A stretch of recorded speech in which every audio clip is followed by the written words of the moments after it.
Hello everyone, स्वागत है आप सभी का आपके अपने चैनल लर्नर्स फेलो पे। क्लास 6 का साइंस पढ़ रहे हैं हम लोग। उसी क्रम में चैप्टर सेकंड चल रहा था। पार्ट एक पार्ट 1 हो चुका है उसका, आज ये पार्ट 2 है उसी का।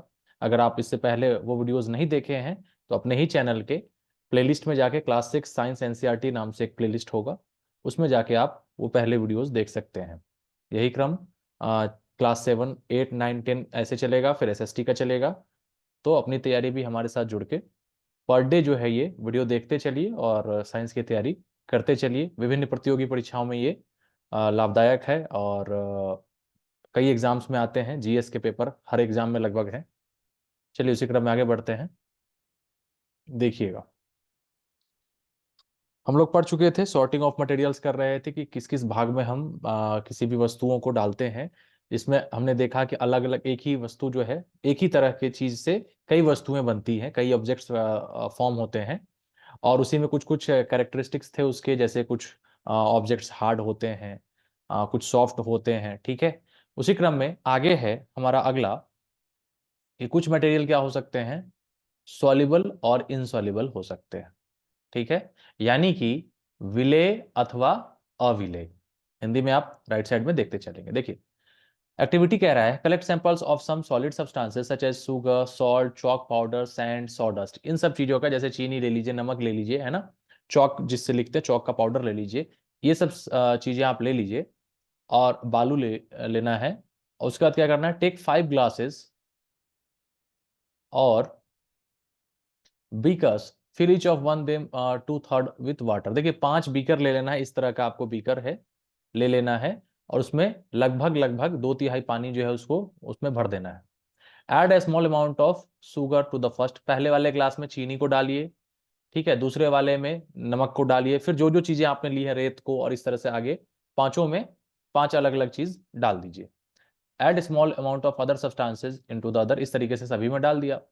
Stir the contents of each of them with a spoon, एक चम्मच लीजिए और सभी को बारी बारी से, सभी ग्लास का जो बीकर है उसको ऐसे ऐसे मिलाइए उसमें जो भी चीज डाला है, कि ताकि वो घुल जाए। Wait for a few minutes, कुछ देर आप इंतजार करें। उसके बाद observe what happens to the substance added to the water. अब हमें क्या करना है, ऑब्जर्व करना है हर एक बीकर को। चूंकि आर पार दिख रहा है तो हम इस बीकर को ऑब्जर्व करेंगे, देखेंगे कि ये इसमें जो हमने मिलाया है क्या वो पानी में घुल चुका है या नहीं हुआ, विलय हुआ अथवा अविलय रह गया, है ना। नोट योर ऑब्जर्वेशन एज, अब देखिए इस टेबल में जो है हमें लिखना है कि क्या क्या किसके साथ होगा। अब बताइए, लगता है कि आपको सॉल्ट क्या हो गया, ये पानी में अच्छी तरीके से घुल गया। शुगर, वो भी घुल जाएगा। सैंड, रेत क्या होगा, रेत घुलेगा नहीं, ऐसे नीचे आके जो है वो बीकर में, उस जो कंटेनर है उसमें जाके नीचे बैठ जाएगा। चॉक पाउडर क्या होगा, कंप्लीटली घुल सकता है कि नहीं, ये देखिए। सॉ डस्ट है, इसी तरीके से लकड़ी का जो है बुरादा, लकड़ी का छोटा छोटा टुकड़ा जो है वो घुलेगा कि नहीं, तो ये आपको गौर करना है। Okay, you will notice that सब सब्सटेंस हैव कंप्लीटली डिसअपीयर्ड और डिसॉल्व इन वाटर। यानी हमने देखा कि पानी में कुछ चीजें ऐसी हैं जो पानी में पूरी तरीके से घुल मिल जाती है, घुल जाती हैं। We say that the substance are soluble in water. तो ऐसे ही पदार्थ जो पानी में पूरी तरीके से घुल जाते हैं, वैसे पदार्थ को हम क्या कहते हैं, ये पदार्थ जल में विलेय है, मतलब घुलनशील है। Other substance that do not mix with water do not disappear even after we stir for a long time. These substances are insoluble in water. वैसे पदार्थ जो बार बार पानी में मिलाए जाने के बाद भी उसमें नहीं घुलते या उसमें नहीं मिश्रित होते, वैसे को क्या कहते हैं, वो पदार्थ जल में अविलेय है, यानी that substance are insoluble in water. ठीक है, वो पानी में घुल नहीं सकते। वाटर प्लेज, अब जैसे लकड़ी का टुकड़ा आप ले लीजिए छोटा सा, उसको आप पानी में कितना भी मिलाएंगे वो नहीं मिलेगा, ठीक है, तो वो क्या हो जाएगा, इनसॉल्युबल हो जाएगा। वहीं जो हमने शुगर डाला, चीनी डाला, वो पानी में मिल जाएगा, उसे हम सॉल्युबल कहेंगे। ठीक है, तो हम सब्सटेंस को सॉल्युबल और इनसॉल्युबल के कैटेगरी में ही बांट सकते हैं। ठीक है, विलेय और अविलेय। Water plays an important role in functioning of our body because it can dissolve a large amount of substance. अब देखिए, पानी हमारे शरीर के लिए इसलिए भी जरूरी है ना, क्योंकि वो क्या करता है, अपने अंदर बहुत सारी चीजों को मिक्स कर लेता है, जिससे क्या हुआ, न्यूट्रिएंट्स, विटामिन, ये सब चीजें जो है हमारे शरीर में, जितने भी इसेंशियल चीजें हैं, जरूरत लायक चीजें, वो एक जगह से दूसरे जगह पहुंच जाती है, ठीक है, पानी में घुल के। Do liquids also dissolve in water? अब कहता है कि क्या जो लिक्विड है, अभी तो हमने सॉलिड का देखा, क्या लिक्विड भी लिक्विड में मिलता है? आइए उसके लिए भी एक्टिविटी करते हैं। साइंस क्या है देखिए दोस्तों, क्या है ना, ये चीज हमें कुछ याद नहीं करना होता। साइंस इतना इंटरेस्टिंग सब्जेक्ट है कि हमारी डेली लाइफ से जुड़ा हुआ ही चीज है। हर एक चीज हम एग्जाम्पल के थ्रू समझ सकते हैं, देख सकते हैं, आसपास देखते हैं, वही साइंस। तो इसको याद नहीं करना पड़ता आपको हिस्ट्री की तरह। तो बहुत ही इंटरेस्टिंग सब्जेक्ट है, जिनको भी हार्ड लगता हो साथ साथ जुड़े रहिए, पर डे की क्लास करिए। और क्या है, थोड़ा थोड़ा करके ही पढ़ेंगे, पर डे पढ़ेंगे, तो इससे देखिएगा एक टाइम ऐसा आएगा कि आपको साइंस की अच्छी खासी समझ हो जाएगी और रिवीजन भी चलता रहेगा। अगला एक्टिविटी है collect samples of vinegar. Vinegar समझ रहे हैं क्या होता है? सिरका जिसको कहते हैं, आप लोग अचार में भी डालते होंगे, उसको क्या बोलते हैं? विनेगर। लेमन जूस, नींबू का रस ले लीजिए। मस्टर्ड ऑयल, सरसों का तेल हो गया, या तो आप क्या ले लीजिए, कोकोनट ऑयल, नारियल का तेल। किरोसिन, किरोसिन आप जानते ही हैं, मिट्टी का तेल। और एनी अदर लिक्विड, और भी कोई जो लिक्विड आपको लेने का मन हो, जो तरल पदार्थ आपको लेने का मन हो, उसको एक जगह कलेक्ट करिए।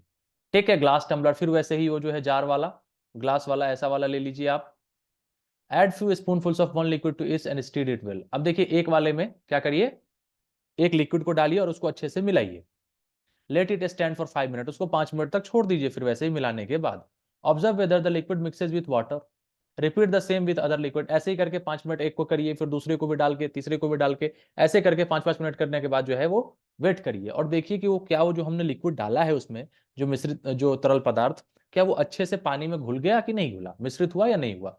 और ऑब्जर्वेशन हमें इस टेबल में लिखना है। अब देखिए विनेगर जो है, जो सिरका था, वो क्या है, अच्छे से पानी में मिल गया। लेमन जूस क्या होगा बताइए, कभी शरबत पिया होगा आपने, चीनी मिला के नींबू डालते होंगे, उसमें क्या होता है, नींबू में घुल जाता है पानी, पानी में नींबू घुलता है ना, अच्छे से घुल जाएगा। मस्टर्ड ऑयल, तेल क्या होगा, सोचिए जरा, सरसों तेल या नारियल तेल डालेंगे तो क्या घुलेगा? वो नहीं घुलेगा, वो क्या होगा ना, ऊपर में फ्लोट करेगा, तैरता हुआ नजर आएगा, जो घी है या तेल है इस तरह के। फिर उसका नारियल तेल का भी वही हाल होगा। किरोसिन ऑयल क्या होगा, मिलेगा कि नहीं मिलेगा पानी में, वो भी तेल जो है ऊपर की तरफ ही रहेगा। यानी कुल मिला के क्या है, कुछ चीजें जो है अच्छे से उसमें मिश्रित होती हैं, कुछ चीजें मिश्रित नहीं हो पाती हैं। ठीक है, we notice that some liquids get completely mixed with water, some others do not mix with water and form a separate layer when kept aside for some time। देखिए कुछ लिक्विड तो क्या हुई कि अच्छे से घुल मिल गई, कुछ लिक्विड जो है वो अच्छे से नहीं मिश्रित हुई। ठीक है, वो अपना एक अलग लेयर बनाई, जैसे पानी का लेयर है तो तेल का ऊपर से एक अलग लेयर रहेगा। ठीक है, आप अगर चाहेंगे ना उसमें आग भी लगाएंगे, तो जो ऊपर अगर पेट्रोल वगैरह पानी के ऊपर डालिए तो वो बस पेट्रोल ऊपर का लेयर जलेगा, फिर नीचे जैसे ही पानी आया वो बंद हो जाएगा। Separate layer with aside. अब देखिए यहाँ पे Boojho suggest that we also check if liquids that we use in activity 5 mix with some liquid other than water. अब इसमें हमें यह भी चेक करना है कि क्या ये जो तरल पदार्थ है वो पानी में मिश्रित मान लीजिए नहीं हुआ, लेकिन क्या दूसरे लिक्विड में अगर हम उसको मिलाएं, एक ही तरल को दूसरे तरल वाले में अगर हम मिलाते हैं तो क्या मिक्स हो रहा है कि नहीं। Paheli is curious to know whether gases also dissolve in water. अब ये जो पहेली है, ये सोचती है कि क्या, अब हमने देखा कि सॉलिड पानी में मिल जा रहा है, लिक्विड भी पानी में मिल जा रहा है। अब बात आती है गैस की, क्या गैस जो है वो भी पानी में मिलता है कि नहीं मिलता है, आइए जानते हैं। ठीक है, some gases are soluble in water whereas others not. कुछ जो है गैस है, जल में क्या है, सोल्युबल है, विलेय हैं, और कुछ जो है वो नहीं है। Water usually have some quantities of some gases dissolving. देखिए पानी में भी अपने आप में कुछ गैसेज हैं। वाटर का फॉर्मूला मालूम है आप लोगों को, क्या होता है, H2O। ठीक है, हाइड्रोजन और ऑक्सीजन, यही दोनों, हाइड्रोजन का दो और ऑक्सीजन का एक मॉलिक्यूल मिल क्या बनाता है, ये जो है आपको वाटर का फॉर्मेशन होता है। ठीक है, तो इसमें ऑलरेडी गैसेस मिक्स होती है। For example oxygen gas dissolve in water is very important for the survival of animals. अब एक चीज देखिए, आप जैसे तालाब में देखते होंगे मछली रहती है, ठीक है, तो मछली भी सांस लेती है, गलफरे से, गिल से सांस लेती है। अब उसको सांस लेने के लिए क्या चाहिए, ऑक्सीजन, वो भी पानी से ऑक्सीजन को एब्जॉर्ब करती है। तो पानी में ऑक्सीजन घुला हुआ होता है, उसी ऑक्सीजन को यूज करती है। ठीक है, बाहर से जो गंदी पानी या फैक्ट्री से पानी आते हैं वो क्या करते हैं, उसी ऑक्सीजन को कम कर देती है, जिसकी वजह से उसे वो पानी जहरीला और बन जाता है, यानी कि ऑक्सीजन की कमी हो जाती है, जिसमें उसके अंदर रहने वाले पौधे, जानवरों को तकलीफ होती है। And plants that live in water, यही ऑक्सीजन जो है वो मदद करता है, ये जो गैस घुली हुई होती है पानी में रहने वाले जीव जंतुओं को। अब देखिए ऑब्जेक्ट्स में फ्लोट और सिंक इन वाटर। अब ऑब्जेक्ट क्या है, जो वस्तुएं हैं वो जल में तैर भी सकती हैं अथवा डूब सकती हैं। While doing activity 4 you might have noticed that the insoluble solid separated out from water। अब देखिए हमने अभी इससे पहले एक्टिविटी जो किया था जिसमें जैसे रेत वगैरह जो मिलाया था उसमें कुछ चीजें जो है वो मिली नहीं, एक अलग जो है वो पानी से अलग लेयर वो उसने बनाया। You may have noticed also with some liquids in activity 5, ऐसा लिक्विड ने भी किया है, तरल पदार्थ ने भी किया है। फ्लोटेड, कुछ पानी में क्या है नहीं मिक्स हुई और वो पानी के ऊपर तैरी, जैसे तेल है, तेल क्या हुआ पानी में मिक्स नहीं हुआ और अपना एक अलग लेयर बनाया और वो तैरता हुआ नजर आया। Others may have sunk to the bottom of the tumbler, और कुछ जो है वो डूब के सबसे नीचे चले आई। ठीक है, right. We may we notice many examples of objects that float in water और सिंक, हमें कई उदाहरण हैं, कुछ चीजें पानी में तैरेंगी, कुछ चीजें पानी में डूब जाएंगी। Dried lifts fallen on the surface of pond. अब देखिए सूखा हुआ पत्ता अगर तालाब के सतह पे गिरे तो क्या होगा, वो तैरेगा या डूब जाएगा? ऑब्वियस सी बात है वो फ्लोट करेगा, पानी के ऊपर ही रहेगा वो। A stone that you throw into this pond, अब पानी में जो पत्थर फेंकते हैं वो पत्थर क्या होगा, तैरेगा या नीचे जाएगा? नीचे जाएगा। ठीक है, तो कुछ चीजें पानी में तैरेंगी, कुछ चीजें पानी के ऊपर रहेंगी। अब देखिए आगे कहता है drops of honey you let fall on a glass of water. अब अगर शहद दाने पानी में तो क्या होगा, वो मिलेगा या नहीं मिलेगा, मिक्स होगा उसमें। What happens to all of this, ये सोचना है। बूझो would like you to give 5 example of each of objects that float and those sink in water. अब बूझो आपको 5 एग्जांपल देगा, कौन कौन से हैं डूबेंगे और कौन क्या। व्हाट अबाउट टेस्टिंग, आपको बताना है ऐसे 5 एग्जांपल्स, बूझो को बताइए कि क्या डूबेंगे और क्या रह जाएंगे। What about testing these same materials to see if they float or sink in liquids like oil? ऐसे देखना है कि क्या ये डूब रहे हैं, बच रहे हैं, क्या है ऊपर रहते हैं। ओके, अब जो है अन्य द्रव जैसे तेल में यही पदार्थ तैरते या डूब जाते हैं, इसे देखने के लिए आप किस प्रकार का परीक्षण करेंगे? सवाल आपसे है, सोचिएगा। अब देखिए अगला क्या आता है, पारदर्शिता, ट्रांसपेरेंसी। ऑब्जेक्ट्स को हम इस विभाग पे बांट सकते हैं कि क्या जो हम वस्तु है उससे कुछ चीजें आर पार दिख रही हैं या नहीं। मान लीजिए हम इस तरफ से देख रहे हैं तो इस साइड की चीजें दिख रही हैं, कम दिख रही हैं, बिल्कुल नहीं दिख रही हैं। इस बिहाफ पे, इस बेस पे भी बांटा गया है। You might have played the game of hide and seek, आपने छुपन छुपाई का खेल खेला होगा, लुका छिपी का। Think of some places where you would like to hide so that you are not seen by others. आप कभी छुप जाते हैं ना, कहीं कहीं आप छुप जाते थे कि हमें कोई देख ना पाए, तो ऐसे चीजों के पीछे छिपते थे जिससे सामने वाला देख ना पाए। Why did you choose those place, ऐसा क्यों आप चुनते थे?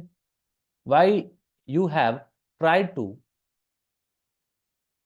Hide behind a glass window, क्यों आपने ऐसा नहीं किया? शीशे के पीछे छिपना क्यों ऐसा है? ठीक है। आपने कभी शीशे की खिड़की के पीछे छिपने का प्रयास किया है? Obviously not. क्यों? क्योंकि your friends can see through that you spot out. अब देखिए शीशे के पीछे छिपेंगे तो आपको मालूम है कि दोस्त आपका देख लेगा, शीशे से आप दिख जाएंगे। ठीक है। Can you see through all the materials, क्या सभी वस्तुओं से आर पार हम देख सकते हैं क्या? नहीं, कुछ से देखेंगे कुछ से नहीं दिखेगा। दो सब्सटेंसेस और materials through which things can be seen are called transparent. ध्यान रखिएगा, वैसी वस्तुओं वस्तुओं से जिनसे हम एक पार से दूसरे मतलब आर पार हम देख सकते हैं, वैसी वस्तुओं को क्या कहते हैं? पारदर्शी कहते हैं। क्या कहते हैं? उन पदार्थों अथवा सामग्रियों जिनसे होकर वस्तुओं को देखा जा सकता है क्या कहलाएगा? पारदर्शी।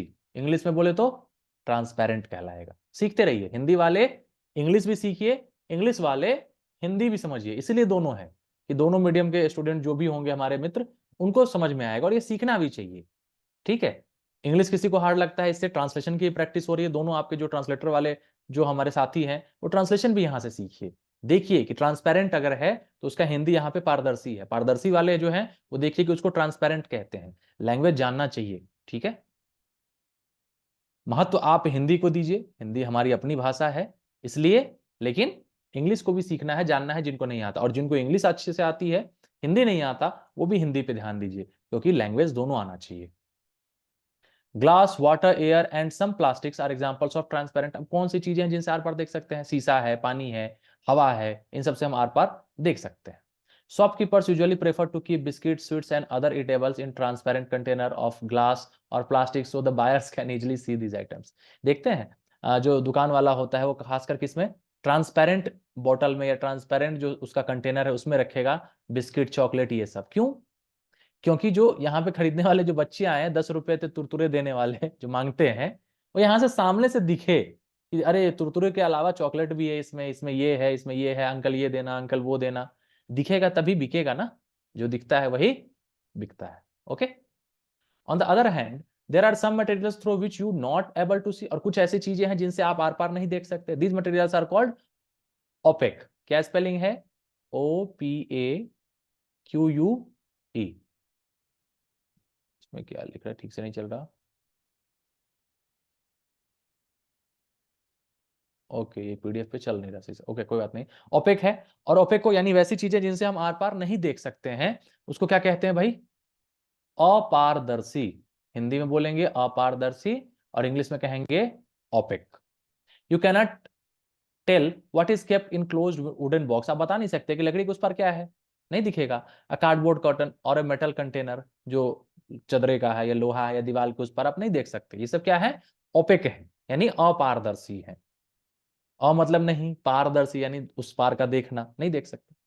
वुड, कार्डबोर्ड, ठीक है। Do you find that we can group all materials and objects without any confusion. Opaque और ट्रांसपेरेंट में आप चीजों को बांट सकते हैं ना, पारदर्शी होंगे या कुछ वस्तुएं अपारदर्शी होंगी।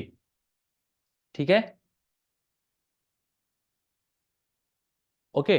चलिए आज इतना ही रहने देते हैं। तीसरा प्रकार भी है ट्रांसलूसेंट, इसको हम लोग यहां से कल देखेंगे इस एक्टिविटी के बाद से। ओके, एक्टिविटी 6 से हमें करना है कल। वीडियो पसंद आ रहा होगा तो वीडियो को लाइक करिएगा, चैनल पे नए होंगे तो चैनल को सब्सक्राइब कर लीजिएगा, और अपने दोस्तों के साथ भी शेयर कर सकते हैं ताकि उनको भी सीखने का मौका मिले। और वीडियो पसंद आ रहा है, कैसा लग रहा है, कमेंट बॉक्स में हमें कमेंट जरूर लिखिए।